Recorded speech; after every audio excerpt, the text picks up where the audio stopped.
Welcome to the Sanity Project podcast, where you can awaken your mind to clarity and success even in today's life challenges. We're here to provide insights and solutions that will help you live a sane, healthy, and prosperous life. Here's your host, Joanne Victoria. Hello, everyone. This is Joanne Victoria with another amazing episode of the Sanity Project podcast. You are here to discover a life of clarity, confidence, sanity, and entrepreneurial success. Our guest today is Erin McCullough. Erin is a thought leader, an in-demand speaker, and an international teacher that helps people create impenetrable joy so that they can be calm, have peace of mind, and meaning in their life now. Erin had an anxiety disorder that had her holed up in her home for nearly a year. Through that experience, she learned how and why that happened and developed strategies to overcome and prevent it, which is what she now teaches. Erin vowed that she would do whatever she could to make sure that no one had that experience, so that has been her mission. Welcome to the show, Erin McCullough. Thank you so much for having me. Thrilled to be here. I am glad that you are here to talk about joy, but not only joy, impenetrable joy. Now, I've read your story on your website, and I think if you can give the listeners the two-minute version so that they know how you got here from Hawaii to Portland to joy. Okay, I will do my best to make that 2 minutes. So it started with the anxiety disorder that actually came about through a couples counseling session. I had a panic attack in my first session with an ex-boyfriend. We were trying to work some things out, and I didn't know what it was. And so the counselor explained to me what a panic attack is. And then I proceeded to have more and more panic attacks. To the point where my life just got very, very narrow. And I think a lot of people have that experience, maybe not that extreme, but where, I can't do that anymore because I feel like X, Y, Z. And so just as a starting off place, something to note. And then from there, I was able to get some help through a homeopathic remedy that took care of the, chemistry piece in terms of not feeling the anxiety anymore, but it didn't take care of the mental, emotional, spiritual side of things. And so then I just created it again by, moving. I thought I would move to a small town and in Hawaii, paradise, And guess what? I was still there. And so I started to create this life of anxiety and stress all over again. Then I had a series of sort of wake up moments until my final wake up moment where I went, there is another life to have here that is not stressed out and anxiety ridden. And I figured some things out about the brain and how to navigate some of those things. So I thought, nobody needs to have that experience anymore. And so that's why I teach what I teach. You're true in saying that no one needs that experience. For many people, a panic attack feels like a heart attack, as if it might be a heart attack. It's so diminishing and frightening because you think you're going to die. And you don't want to right at that time. You want to live a little bit longer. And for you to get to the place, even though you had to keep bumping your head against some walls to get to the issue of helping people create impenetrable joy. Tell us first what you mean by impenetrable joy.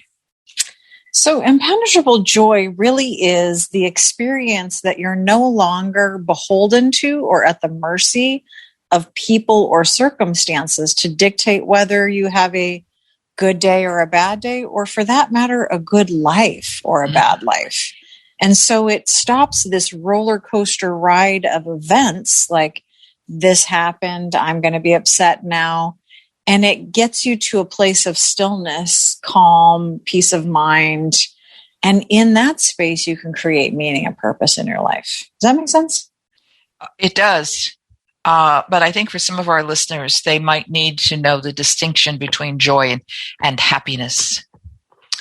Yeah. So for me, happiness is something that's fleeting, and it's based on something that's external. So that's, you get the new car, yay, hooray, jump up and down. Eventually, it's just a car. And when we base our experience on things like that, then they're fleeting. It's this idea that when I get this, I'll be happy. When I have this achievement, I'll be happy. Joy, however, is an internal experience. That's the going in, that's the healing, that's the understanding who we truly are, and the no longer being beholden to people or experience. You can go in, create that experience internally, and thus decide from there versus being in reaction to. You get to be in response to. So if you get your clients to the place of joy, how do they hold on to that? Well, for me, it's a practice, right? It's less about I've arrived someplace and more about how do I get into the present moment? Because I think that's where we really feel the best, is when we are here now in this moment. That's really where we thrive. That's really where we create memories. And so we want to have that experience more often. And so how we do that is, typically when I'm working with clients, I start with kind of, where did you start? That story about all the things that didn't go right, the traumas and all those things, not to bring all that up. And not because those people and those circumstances are actually important. The important piece there is, what did you decide about yourself because of those people and circumstances? That's the piece. That's where the healing and growth happens. And so when we can discover those areas, not to hash up and be mad at or upset about, just to go, oh, okay, that was for growth and learning who I truly am, and so that I can heal, and then using it in that particular way versus, being upset about it and blaming people for those things. Does that make sense? It makes sense to me. Yes. I want it to make sense to the audience, because I would think that there might be resistance along this path. Because even though people say they want to feel joy, they want to experience joy, they want to live joyfully, you certainly have to give them an example of what joy is, help them achieve that first, so that they know what they're working towards, what their path includes. So interestingly enough, had you asked me, prior to maybe 5 years ago, what brings me joy or what joy even is, I wouldn't even know how to answer that question. But I found my joy through a practice that I do every morning. And it's a visualization of a day in the life of everything I ever wanted. That means materially, relationship-wise, all of the things, not for the purpose of manifesting those things, although they do come this way, but for the purpose of creating an elevated emotional experience so that you can feel the way you think you're going to feel when you have all the things. Got it. And so when you create that on a daily basis, your body remembers these things. And so that day in the life visualization has all the feels in it, right? It has all the senses. It's, like I have goosebumps, tears of joy streaming down my face.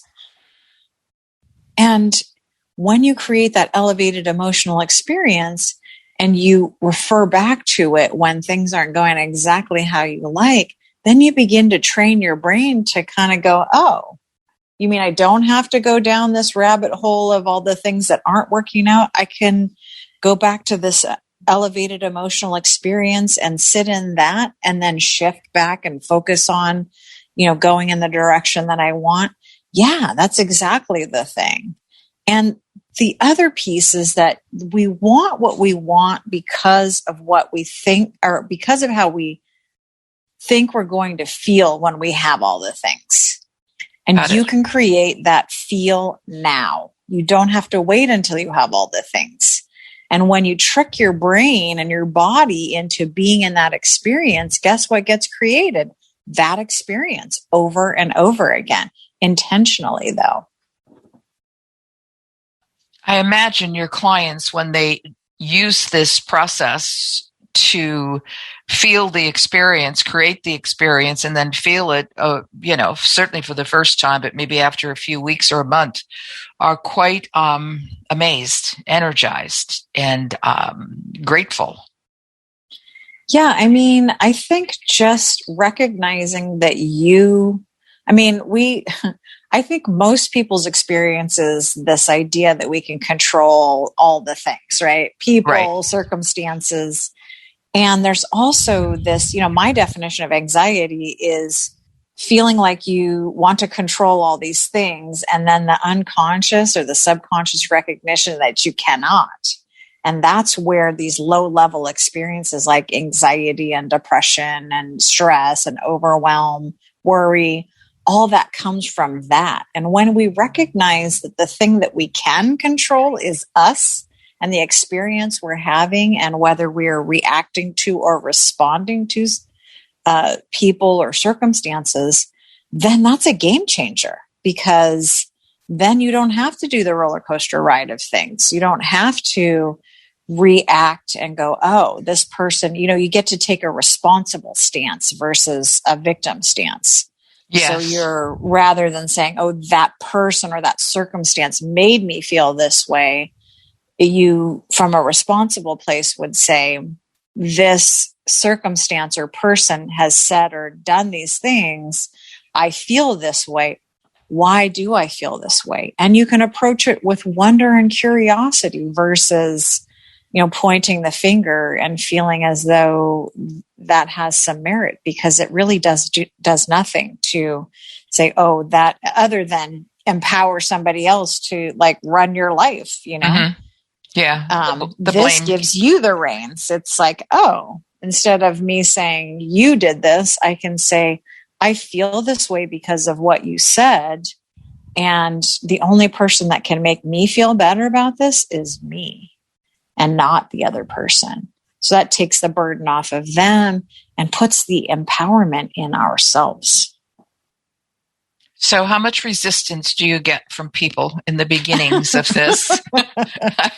It's just so much easier. I understand the concept. I don't blame anybody else for anything that goes on in my life, because for me, it's from the inside out. Whatever happens, I am responsible to whatever extent that I can take responsibility for.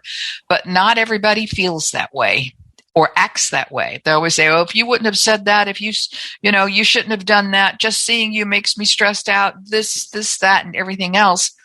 So, it depends, of course, on the type of clients you have, or some of the types of clients you have, that, if they are strong into the blame game, I'll label it that for this conversation. Mm-hmm. How do you get them out of that?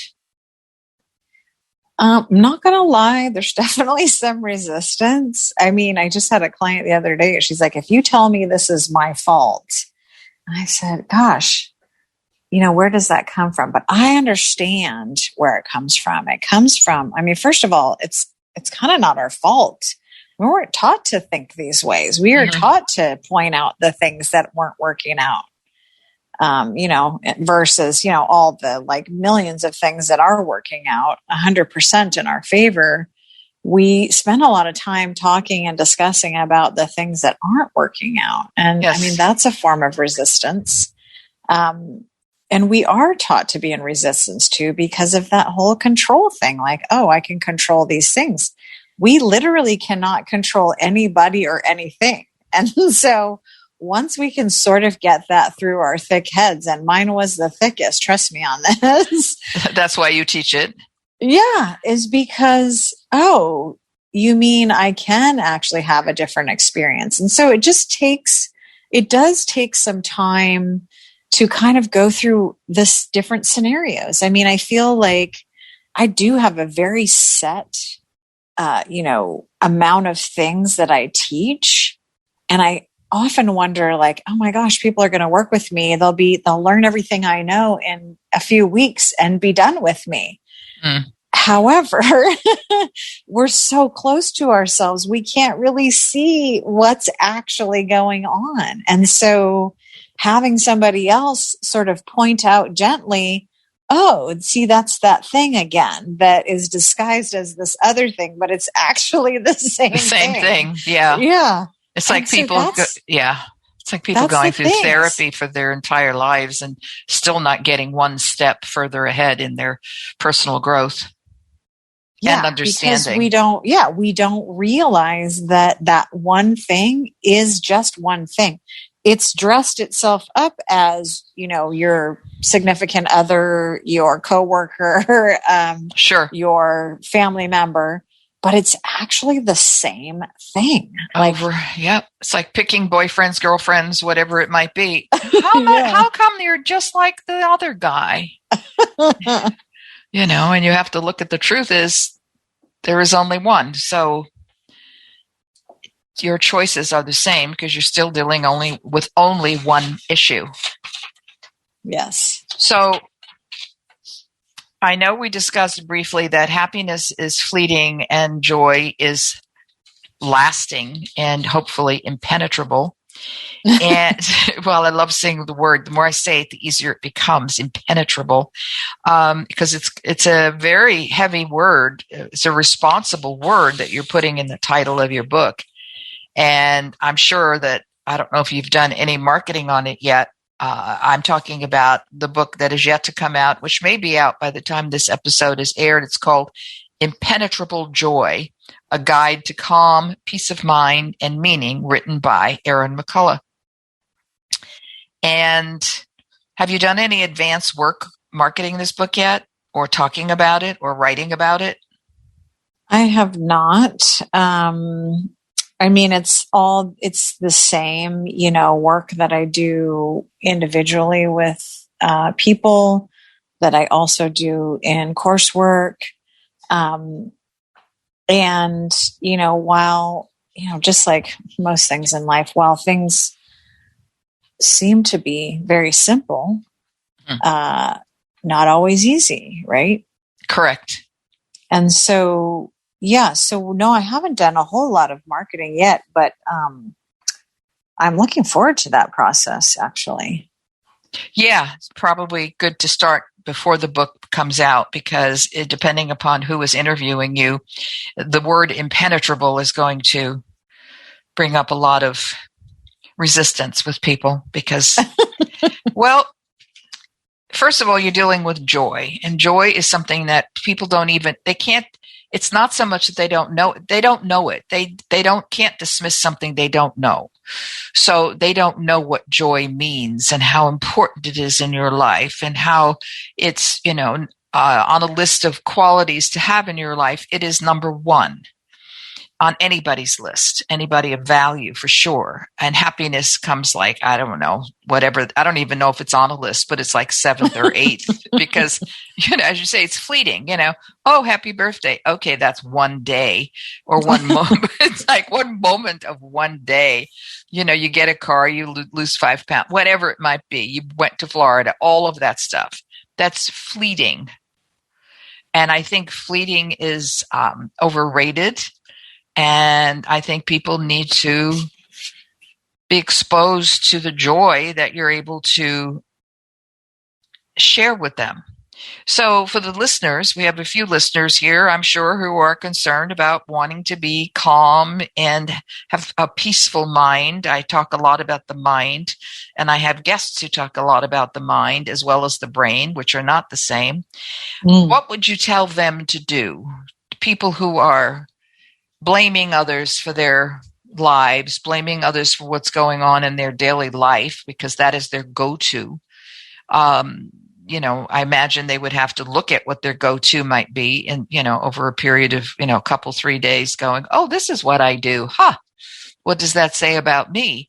And how do I get out of it? So how do people get out of their go-to negative blame game concert and have the willingness to come to the table and maybe contact you to find out what's going on and, go on the path of joy?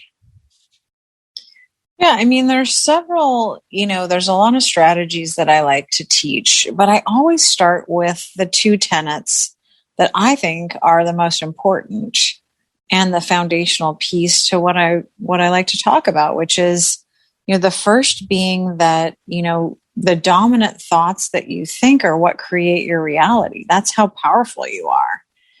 And if that's true, then two would be taking personal responsibility for what you've created, not in a blame, shame way, but in an empowering way so that you can recognize that, oh, if I've created this thing and I don't like it, you can be neutral about it. I'm not particularly fond of this thing. Because I'm that powerful, I can uncreate that and create something that I do like versus, just rolling with whatever shows up in your life, which really isn't true anyway. You're creating all these things in your life all the time without even knowing it. Wouldn't it be nice to be intentional about what you're creating? Wouldn't it be nice to have a way to recognize like how these things are created in your life? And wouldn't it be nice to know why, and to get an idea, everybody's all interested in who am I? And, and they base it on these ideas that like, what do I like, not like? And I think, no, that's not actually who you are. No. You are the spectator of all those things if you get intentional about your life. So you can not be your thoughts and not be your emotions and just spectate this life in this place of curiosity and wonder. So step back from all the things that you think are going on and just see what's actually happening. And I think you'll find that this life is actually pretty neutral. We're the ones that bring all the stuff to the table. We're the ones that bring all the emotion. We're the ones that bring the hurt and the things that don't feel good. And this may fly in the face of what a lot of people think, but in reality, it's the truth because the simple example I use is if I knocked on your door right now and I told you that you won the sweepstakes for the free car, beyond the first initial where you'd be questioning, like, is this legit or not? If you saw the car and I handed you the keys, you'd be pretty excited, regardless of what was happening the moment prior to me knocking on your door. Mm-hmm. So that's a simple explanation of, yes, you can control your experience of these things. We're not taught these things, so it's really not our fault.